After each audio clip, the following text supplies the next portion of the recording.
ഈ അള്ളാഹുവിൻ്റെ രണ്ട് ദൃഷ്ടാന്തങ്ങൾ. ഒന്ന് നമ്മൾ ഈ കാണുന്ന ഭൂമിയാണ്.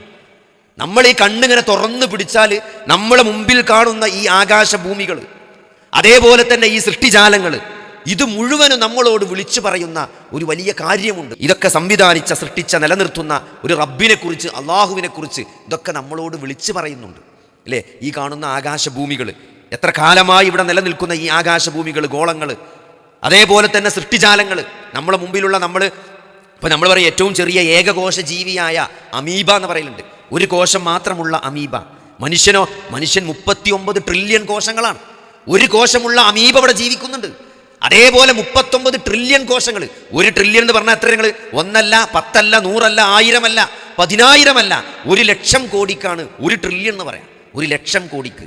അങ്ങനത്തെ 39 ട്രില്യൺ കോശങ്ങളാണ് മനുഷ്യൻ്റെ ശരീരത്തിലുള്ളത്. നിങ്ങൾ ആലോചിച്ച് നോക്കി, അത്രയും വലിയ ഒരു കോംപ്ലക്സ് ആയിട്ടുള്ള ഒരു സൃഷ്ടിയെ അള്ളാഹു സൃഷ്ടിച്ചു. മൂസാ നബി അലൈഹിസ്സലാം, ഹാറൂൻ നബി അലൈഹിസ്സലാമും കൂടി ഫിർഔന്റെ കൊട്ടാരത്തിൽ ചെന്നിട്ട് ഫിർഔനെ കാണാൻ പോകുന്നുണ്ട്. അപ്പോൾ ഫിർഔൻ ചോദിക്കുന്നൊരു ചോദ്യമുണ്ട്. ഖാല ഫമൻ റബ്ബുകുമാ യാ മൂസ, നിങ്ങളുടെ രണ്ടുപേരുടെയും റബ്ബ് ആരാണ് മൂസ എന്ന് ചോദിക്കുന്നുണ്ട്. അതിന് മൂസാ നബി കൊടുക്കുന്നൊരു മറുപടി ഉണ്ട്. എത്രയോ വർഷങ്ങൾക്ക് മുമ്പ് സംഭവിച്ചൊരു സംഭവമാണത്. എത്രയോ വർഷങ്ങൾക്ക് മുമ്പ് വിശുദ്ധ ഖുർആൻ അത് നമുക്ക് പറഞ്ഞു തരിക വഴി അന്ന് ഫിർഔനിനോട് റബ്ബ് ആരാണെന്ന് മൂസാ അലൈഹിസ്സലാം പറയുന്നു. റബ്ബുനല്ലദീ അഅ്താ കുല്ല ഷൈഇൻ ഖൽഖഹു സുമ്മ ഹദാ. ഇന്ന് നിങ്ങൾ ആലോചിച്ച് നോക്കി, അന്ന് അത് ഫിർഔനിന് മനസ്സിലായതിനേക്കാൾ ഒരുപക്ഷെ കൂടുതൽ ഇന്ന് നമുക്ക് മനസ്സിലാക്കാൻ പറ്റും. ഓരോ ജീവിക്കും അതിൻ്റെ സൃഷ്ടിപ്പ്, അതിൻ്റെ ഘടന, അതിൻ്റെ ഗൈഡൻസ് നൽകുകയും ചെയ്തവനാണ്. സുമ്മ ഹദാ. ഒരു സൃഷ്ടിപ്പ് നടത്തുക മാത്രമല്ല അള്ളാഹു ചെയ്തിട്ടുള്ളത്, അതിനൊക്കെ വേണ്ട ഒരു ഗൈഡൻസ്. എത്രയോ കാലങ്ങളാലോചിച്ച് ഒരു താറാവ് മുട്ട വിരിഞ്ഞിട്ട് താറാവിൻ്റെ കുട്ടി അതിങ്ങനെ ഒരു 10 മുട്ട നമ്മൾ താറാവിന് വെച്ചെടുത്തിട്ട് ആ 10 കുട്ടികളും ആ മുട്ട വിരിഞ്ഞിങ്ങനെ ഇറങ്ങി വന്നിട്ട് അത് ആ കുളത്തിലേക്ക് ആദ്യമായി, ഇതിനു മുമ്പ് പോലും ആ താറാവ് കുട്ടികൾ ആ കുളം കണ്ടിട്ടില്ല, ആ കുളത്തിലേക്ക് ഇങ്ങനെ പറന്നിറങ്ങി നീന്തുന്നത് കാണാം. പ്രസവിച്ച താറാവിൻ്റെ കുട്ടിക്ക് ആരാണ് നീന്തം പഠിപ്പിച്ചത്? ആ മുട്ടത്തോടിനുള്ളിൽ എന്ത് സ്വിമ്മിംഗ് പൂളാണുള്ളത്? നമ്മളെ കുട്ടികളെ നീന്തം പഠിച്ചിട്ടുണ്ടെങ്കിൽ എന്ത് പെടാപാടി നമ്മൾ പെടുന്നുണ്ട്. ആരാണ് ആ താറാവിൻ്റെ കുട്ടികളെ നീന്തം പഠിപ്പിച്ചത്? അതാണ് റബ്ബുനല്ലദീ അഅ്താ കുല്ല ഷൈഇൻ ഖൽഖഹു സുമ്മ ഹദാ എന്ന് ഫിർഔനിൻ്റെ കൊട്ടാരത്തിൽ ഫിർഔനിനോട് മൂസാ അലൈഹിസ്സലാം പറഞ്ഞത്. ആരാണ് നിന്റെ റബ്ബ് എന്ന ചോദ്യത്തിൻ്റെ മറുപടിയാണത്. ആ താറാവ് കുഞ്ഞിന് ആരാണ് നീന്തം പഠിപ്പിച്ചത്? അവനാണ് എൻ്റെ റബ്ബ് എന്നത്. 8 കാലി വർഷങ്ങളായിട്ട് വല കെട്ടിക്കൊണ്ടിരിക്കുകയാണ് അല്ലേ? ഒരു 8 കാലിക്ക് ഇന്നേ വരെ തോന്നിയിട്ടില്ല ഇനി ഒരു ത്രികോണത്തിൽ വല കെട്ടിയാലോ എന്ന് ഇതേവരെ തോന്നിയിട്ടില്ല അല്ലേ? തേനീച്ച വർഷങ്ങളായി കൂടുണ്ടാക്കിക്കൊണ്ടിരിക്കണം. ആ കൂടിൻ്റെ സ്ട്രക്ചറിൽ ഒരു മാറ്റവുമില്ല. ഇതൊക്കെ എന്താണ്?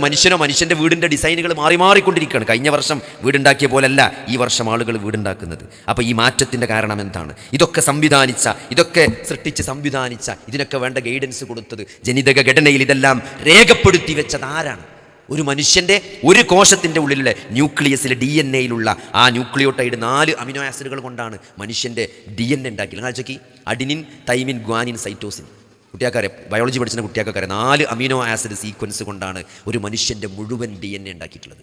ആ DNA-യിലുള്ള ഒരു മനുഷ്യൻ്റെ ഒരു കോശത്തിലെ DNA-യിൽ ന്യൂക്ലിയസിൽ രേഖപ്പെടുത്തി വെച്ച കോഡുകൾ മുഴുവൻ വിശദീകരിച്ച് നമ്മൾ ഒരു പുസ്തകമാക്കിയാൽ ഒരു പുരുഷായുസ് കൊണ്ട് എഴുതിയാൽ തീരൂല എന്നാണ്. ടൈപ്പ് റൈറ്റിംഗ് അറിയുന്ന ഒരാൾ പകൽ മുഴുവൻ ഇരുന്ന് ടൈപ്പ് റൈറ്റ് ചെയ്താൽ 60 കൊല്ലം ടൈപ്പ് ചെയ്താലും ഒരു കോശത്തിലെ DNA-യിലുള്ള ഇൻഫർമേഷൻ രേഖപ്പെടുത്താൻ പറ്റില്ല എന്നാണ്. അത്രയും ഇൻഫർമേഷൻ ഒരു കോശത്തിൻ്റെ ഉള്ളിൽ അള്ളാഹു രേഖപ്പെടുത്തി വെച്ചിട്ടുണ്ടെന്നാണ്.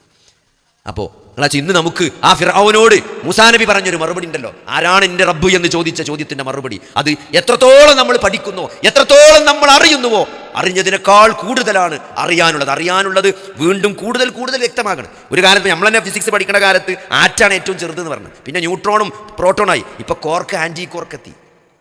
അപ്പോൾ അറിയുന്തോറും സങ്കീർണതകൾ കൂടി വരികയാണ്. ഇതിൻ്റെ ഉള്ളിലൊക്കെ കൂടുതൽ അറിവുകൾ നേടിക്കൊണ്ടിരുന്നാൽ മനുഷ്യൻ അവൻ്റെ അറിവില്ലായ്മയെക്കുറിച്ചാണ് കൂടുതൽ അറിഞ്ഞുകൊണ്ടിരിക്കുന്നത് അല്ലേ? 37 വർഷം മുമ്പ് ഭൂമിയിലേക്ക് ആകാശത്തെപ്പറ്റി പഠിക്കാൻ വേണ്ടി അന്തരീക്ഷത്തിലേക്ക് വിക്ഷേപിച്ച വോയേജർ എന്ന ഒരു ഉപഗ്രഹം, അത് സ്പേസ് കടന്നുകൊണ്ട് പോയിക്കൊണ്ടിരിക്കുകയാണ്. 37 വർഷമായി അത് സഞ്ചരിച്ചു കൊണ്ടേയിരിക്കുകയാണ്.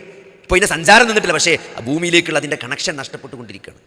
അപ്പോൾ അതിങ്ങനെ സഞ്ചരിക്കുന്നതിനോട് അനുസരിച്ച് അറിഞ്ഞതിനേക്കാൾ കൂടുതൽ നക്ഷത്ര സമൂഹങ്ങളെക്കുറിച്ച് മനുഷ്യൻ അറിഞ്ഞുകൊണ്ടിരിക്കുകയാണ്. ഇതെല്ലാം ഒരാകാശത്തെക്കുറിച്ചാണ് നമുക്ക് പറഞ്ഞത്. ഒരാകാശത്തെക്കുറിച്ച്, അതായത് ഒരാകാശത്തെക്കുറിച്ച് പോലും മനുഷ്യൻ പൂർണ്ണമായി മനസ്സിലാക്കിയിട്ടില്ല എന്നുള്ളതാണ്.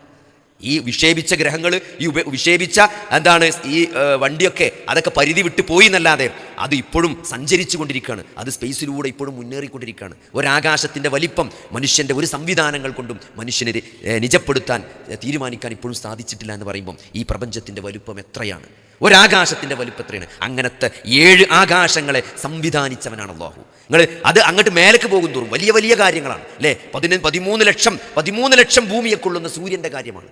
ഇപ്പോൾ സൂര്യനെ പറ്റി പഠിക്കാൻ വേണ്ടി സൂര്യൻ്റെ അടുത്തേക്ക് വിക്ഷേപിച്ച ഒരു വണ്ടിയുണ്ട്. അത് സൂര്യനോട് അടുത്തുകൊണ്ടിരിക്കണം. കാരണം സൂര്യൻ്റെ അടുത്തേക്ക് അടുക്കാൻ കഴിയില്ല. കാരണം അത്രയും ഉയർന്ന ഊഷ്മാവാണ്, അത്രയും ഉയർന്ന ടെമ്പറേച്ചറാണ്.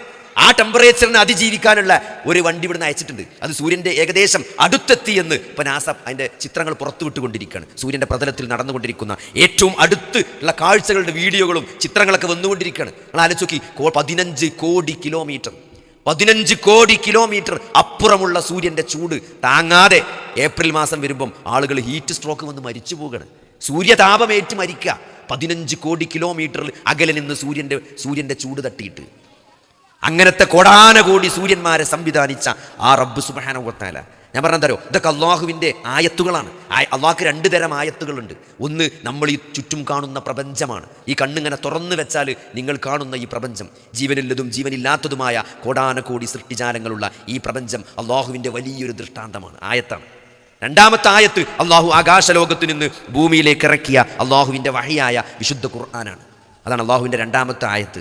ഈ 2 ആയത്തുകളെ പറ്റി ഖുർആനിൽ കാണാം. ഇതൊക്കെ ചിന്തിക്കുന്നവർക്ക് ദൃഷ്ടാന്തമുണ്ട്. തലയിൽ കാമ്പുള്ളവരെ നിങ്ങൾ ചിന്തിക്കുന്നില്ല. അഫലാ യതദബ്ബറൂനൽ ഖുർആൻ വലൗ കാന മിൻ ഇൻദി ഗൈരില്ലാഹി ലവജദൂ ഫീഹി ഇഖ്തിലാഫൻ കസീറാ.